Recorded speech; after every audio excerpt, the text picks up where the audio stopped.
What information do I need to provide to reset my Samsung voicemail password? Hello, viewers. In today's video, we're going to talk about how to reset your Samsung voicemail password. If you've forgotten your voicemail password or just want to change it for security reasons, we've got you covered. Let's jump right in. What information do you need? Before we start, it's important to gather all the necessary information.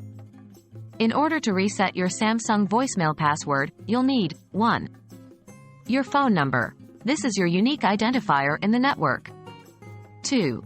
Last 4 digits of your Social Security number, SSN. This is required by some carriers for additional verification. If you're uncomfortable with this, contact your carrier for other verification options. Remember, the exact information may vary based on your service provider.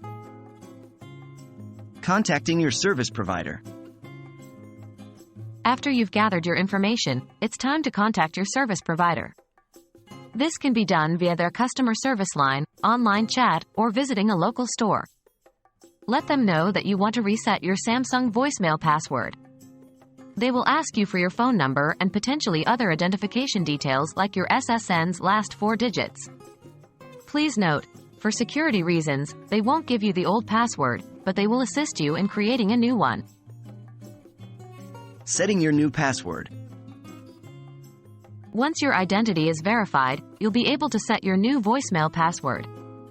A few things to remember. 1. Your password should be easy for you to remember, but hard for others to guess. 2. Do not use obvious information like your birthday or phone number.